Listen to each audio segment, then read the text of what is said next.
দেখো আমরা এখানে দাঁড়িয়ে ছবি তুলছিলাম আর জাস্ট সাডেনলি দেখলাম এই জায়গাটা পুরো ক্লিয়ার ছিল, ওখান দিয়ে পুরো ধোঁয়ার মতো করে মেঘগুলো ভেসে ভেসে আসছে, আলাদা ভুতুড়ে মুভির মতো। ভ্যালিটা অসাধারণ লাগছে, অসাধারণ লাগছে ভ্যালিটা। ছোট ছোট যে লাল লাল জিনিসগুলো দেখছো এগুলো সব স্ট্রবেরি। তার মানে ধোত্রেতে থেকে আমরা নেপালের সিগন্যাল পেয়ে যাচ্ছি। পুরো জুসি। তো দেখো আমাদের হোমস্টে সাদা যে বিল্ডিংটা ঠিক তার সামনে, এখানটাতে আমরা আসলামই। আর এখানে দূরের থেকে জাস্ট সাদা সাদা ফুল দেখা যাচ্ছিল। এখানে এসে দূরে হালকা হালকা লাল লাল আমি দেখতে পাচ্ছি না, এখানে এসে আমি দেখলাম এই দেখো ছোট ছোট যে লাল লাল জিনিসগুলো দেখছো এগুলো সব স্ট্রবেরি। এই দেখো, এই দেখো সব স্ট্রবেরি। এগুলো দূরের থেকে দেখা যাচ্ছে না, কাছে আসলে বোঝা যাচ্ছে যে এখানটাতে পুরো লাল লাল স্ট্রবেরি রয়েছে। এই দেখো ভর্তি এখানকার স্ট্রবেরি, সব ও সব ফুলে ফুল, আর ওখানে সব ছোটো ছোটো ছোটো ছোটো সব স্ট্রবেরি। সামনে সে জঙ্গল, একটু জঙ্গলের ভেতরে হেঁটে আসি, একলা একলা যাচ্ছি। পুতুলের শরীর একটু খারাপ আছে, তো ওইটু প্যারাসিটামল একটা দিলাম, ও খাচ্ছে। আর পিপল, হ্যাঁ পিপল গাছ, এইগুলো সেই কী যেন বলে যে সে পিপল গাছ, এগুলো খুব উপকারী। তো যাই জঙ্গলের ভেতরে একটু ঘুরে ফিরে আসি, কেমন লাগে দেখি জঙ্গলটা। একা একা সত্যি ভয় লাগছে আমার, সঙ্গে কেউ থাকলে ঘুরতে মজা লাগে।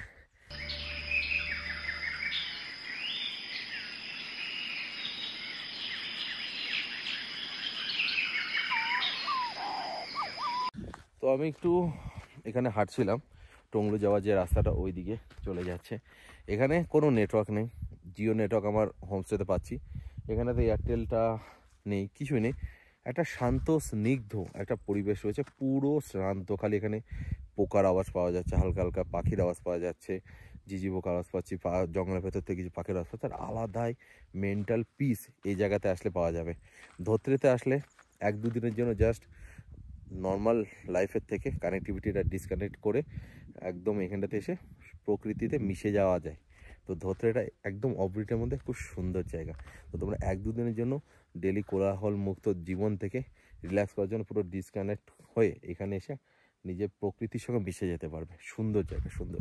দেখো কিছুক্ষণের মধ্যে দাদা বলছিল এখানটাতে যেখানে বৃষ্টি হওয়ার চান্সেস থাকে, দেখো পুরো মেঘের খেলা স্টার্ট হয়ে গেছে। এখান দিয়ে পুরো মেঘগুলো বয়ে বয়ে আসে। আর আই লাভ ধোত্রে তো দেখো ঢেকে গেছে। আর পুতুল স্ট্রবেরি পেয়ে স্ট্রবেরি তুলতে ব্যস্ত। আরে কিছু অন্যদের জন্য রাখো, অন্যরা এসো তো খাবে। তো সে ঠিক আছে, খাবা তো অন্যদের জন্য। দেখি কতগুলো, চারটে খাবো। দেখো আমরা এখানে দাঁড়িয়ে ছবি তুলছিলাম আর জাস্ট সাডেনলি দেখলাম এই জায়গাটা পুরো ক্লিয়ার ছিল, ওখান দিয়ে পুরো ধোঁয়ার মতো করে মেঘগুলো ভেসে ভেসে আসছে, আলাদা ভুতুড়ে মুভির মতো। সে রাজ মুভিতে 1920-তে সে পুরো ধোঁয়া এরকম করে আছে, চারিদিকে শুধু ধোঁয়ার ধোঁয়া। একে যে সিরিয়াসলি এগুলো কিন্তু মুভি শুট গুলো এরকম লোকেশনে এরকম টাইমেই করে। দেখো ন্যাচারাল কেমন হুট করে ধোঁয়াগুলো এইদিকে চলে আসছে। এখানে দেখো পুতুল হয়তো ট্রেকিং এ বেরিয়ে গেছে। ট্রেকিং যাচ্ছ? টুমলিং যাওয়া নাকি? লাদাখে যাওয়া? এই কি জানো সান্দাকফু যাওয়া? একটু আগে তো সকালে নিতেই পড়েছিলে। ওষুধ খেয়েছি, স্নান করেছি, সুস্থ। আর এখানে দেখো কিছু কিছু গাছ রয়েছে, এই দেখো এগুলো তোমাদেরকে তো আমি তো দেখিয়েছিলাম সকালবেলাতে, যে এখানে সমস্ত মানে এসে স্ট্রবেরি দেখিয়েছিলাম। এবার দেখলাম যে স্ট্রবেরি পুরো ভর্তি, মানে এই দেখো, এই দেখো একটা স্ট্রবেরি। আর একটা মজার কথা হচ্ছে এই যে ফুলগুলো দেখছো না, এই যে ফুলগুলো তোমরা পাহাড়ের যেখানে এই ফুলগুলোকে দেখতে পাবে, তো তার মানে জেনে যাবে যে এটা হচ্ছে স্ট্রবেরি ফুল। তো এইগুলো সরি সরি এই ফুল, এই যে এই যে এই ফুল, এই যে এই যে এই যে এই যে এই ফুল যেখানে তোমরা দেখতে পারবে সেগুলো বুঝতে পারবে স্ট্রবেরির ফুল এটা। ঠিক আছে, যে ফুল থেকে ফল হয় সেগুলো, এগুলো ফুল হয়েছে, ফুল থেকে আবার ফল হবে। এবার এখানটাতে আমরা এখন নিচে যাচ্ছি এই যে পাইন ফরেস্টের ভেতর। আর এই দেখো আমি স্ট্রবেরি একটা পেয়েছি খাবো বলে। আর এই সমস্ত জায়গাতে সত্যি খুব ভালো লাগছে স্ট্রবেরিটা খেতে, সত্যি। এখানে এসে তোমরা জাস্ট ঘুরবে ফিরবে, একটু ট্র্যাক করবে, হাঁটবে, এই দেখো যাওয়া যাচ্ছে। আর স্ট্রবেরি খেও না গো, অন্যান্য টুরিস্টদের জন্য কিছু রাখো। এত ভালো লাগছে খেতে, ফ্রি ফোকাটের স্ট্রবেরি। তো দেখো দুপুরবেলা একদম পুরো ধোঁয়া ওঠানো ভাত চলে এসেছে, ধোঁয়া পুরো উঠছে, সঙ্গে আচার, ডাল, ভাজা, এখানে ডিমের অমলেটের কারি, স্যালাড। আর সামনে এখানে এরকম ভিউ, এই পাশটাতে দেখো পাহাড় দেখা যাচ্ছে, আর সামনেটাতে কুয়াশা, একটু একটু বৃষ্টি হচ্ছিল, আলাদা রকমের একটা ব্যাপার। গরমের এই ঠান্ডার মধ্যে এরকম গরম গরম খাবার খেতে আর ধোঁয়া গরম খাবার খেতে আলাদা একটা স্বাদ লাগবে মানে। আর এখানকার শসা টসাগুলো একদম পুরো ফ্রেশ, মানে আলাদা একটা দেখো ভেজিসগুলো আলাদা একটা ফ্রেশনেস থাকছে। এখন ঘড়িতে বাজে বিকেল 5:22, আর দেখো বিকেলবেলা আমাদের এখানে ব্যালকনি থেকে কেমন লাগছে লুকসটা। ওয়েদারটা অনেকটা ক্লিয়ার এই মোমেন্টে। আগে তো ওই সমস্ত পাহাড়ের রেঞ্জগুলো অতটা দেখা যাচ্ছিল না, এখন ওই দিকেও দেখা যাচ্ছে, ওদিকেও দেখা যাচ্ছে। ওই দেখো আই লাভ ধরতে একটা হোয়াইট ডগি দাঁড়িয়ে আছে, একটু আগে ভেতরে গেছিল। আর দেখো কি সুন্দর লাগছে বাইরে থেকে ভ্যালিটা, অসাধারণ লাগছে, অসাধারণ লাগছে ভ্যালিটা।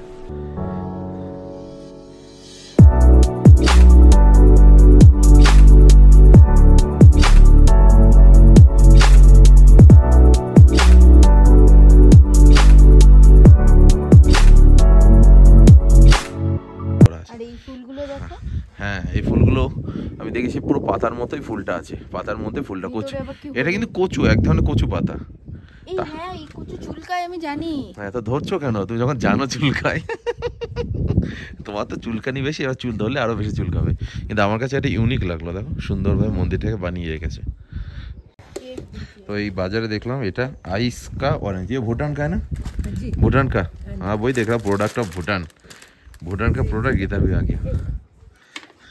তো এটা হচ্ছে নিচে তোমার ধোত্রে যেটা মার্কেটটা, ওখান থেকে রাইট সাইডে উঠলে এই জঙ্গলে আসলে এখানে একটা ছোট্ট সুন্দর মনেস্ট্রি রয়েছে।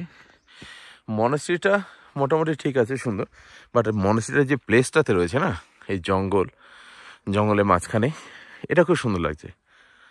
আর এই দেখো গেটটা দেখো,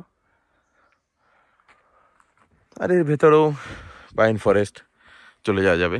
মানে আমি একটা জিনিস যদি তোমাদেরকে বলি, এই গ্রামটা কতটা সাইজ জাস্ট দেখো।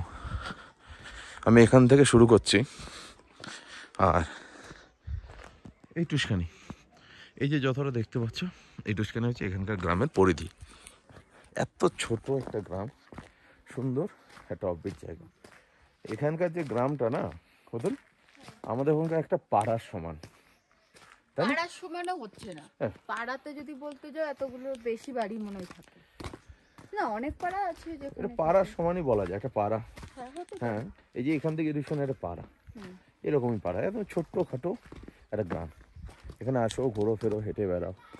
এখানে একটা মনেস্ট্রি রয়েছে, আর ঠিক ওর পেছনেই ওই যে ব্লু কালারের তোমার টিনটা ঘরটা আছে, ওখানেই একটা তোমার মন্দির রয়েছে। তো হোমস্টেতে না, এখন মনেস্ট্রি বন্ধ আছে, ওই দেখো বন্ধ আছে। তো আমাদের হোটেল থেকে বলছিল একটু অপেক্ষা করে যেতে, মোমো আসছে স্ন্যাক্সের, তাহলে একটু ঘুরে আসি, একটু খিদেটাও বেড়ে যাবে। আর ছোট্ট জনবেশ, এখানে কয়েকটা লিমিটেড দোকানপাট আছে। মোমো 3, 4, 5, 6, 7, এখানে স্মেলটা ভালো আছে স্ন্যাক্সের। ভালো ভালো, একদম অথেন্টিক।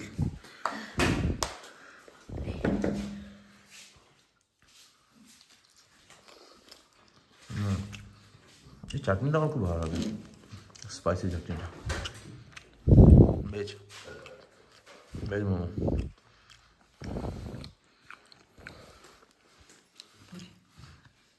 এই জন্য কেক খেতে বলছিলাম না, কেক খাওয়া বলে না, এমনি আমি হাঁপাচ্ছি, একটু জল খেলাম একটু আগে। ধত্রে বাজার থেকে আমরা একটু মোমো খেতে এসেছিলাম, কারণ আমাদের ওখানে ভেজ মোমো দিয়েছিল বলে। তাই এদের মোমোর শেপগুলো দেখো, 1, 2, 3, 4, 5, 6, 7, 8, 8 পিস মোমো 80 টাকা। দামটা কমই আছে এই সমস্ত, তাই না? 8 পিস মোমো 80 টাকাতে।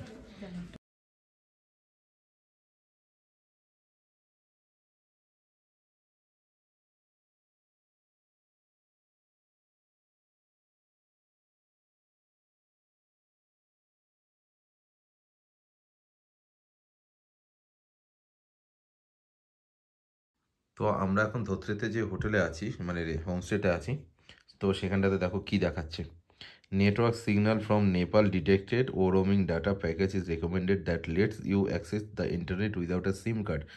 তার মানে ধত্রেতে থেকে আমরা নেপালের সিগন্যাল পেয়ে যাচ্ছি, কারণ মানেভঞ্জনের পাশে তো নেপাল, দেখলে তো কাছাকাছি নেপাল আছে। তো রাত্রেবেলাতে এখন আমরা নেপালের সিগন্যালটা পেয়েছি। দেখি তো ভিউ ডিটেলস দিকে কী দিচ্ছে। এ দেখো নেপালের ডাটা প্যাকেজ চলে এসেছে।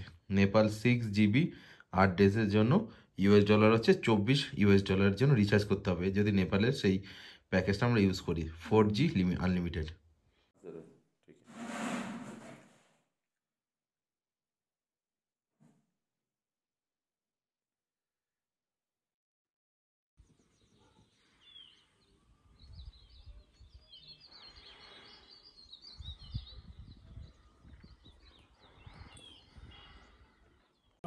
তো আমাদের ব্রেকফাস্ট আসছে, আমি ম্যাগি খাচ্ছি, পুতুল রুটি খাচ্ছে। তো ভালো সিম্পল সাদামাটা, এখানে একটু লবণ ওটা কমই দেয় যাতে সবাই তো সব সেম খায় না, তো একদম প্লেন ম্যাগি। কেমন লাগছে রুটি? রুটিটা কেমন নরম সেটা বলো। কালকে খেয়েছিলাম আমি রুটি, রুটিটা একটু অন্য রকমের রুটি, ওটা গরম জল দিয়ে মেখেছে বললো। তাছাড়া আটাটা অন্য রকমের আটা, দেখো আটাটা দেখলে একটু অন্যরকম ফিল হচ্ছে। ভালো ম্যাগিটা সেরকম সিম্পল সাদামাটা। পাহাড়ে আসলে ম্যাগি খাওয়ার একটা আলাদা টেস্ট চলে আসে, জানি না কেন, সমতলে ম্যাগির টেস্ট আলাদা আর পাহাড়ে ম্যাগির টেস্ট আলাদা হয়ে যায়।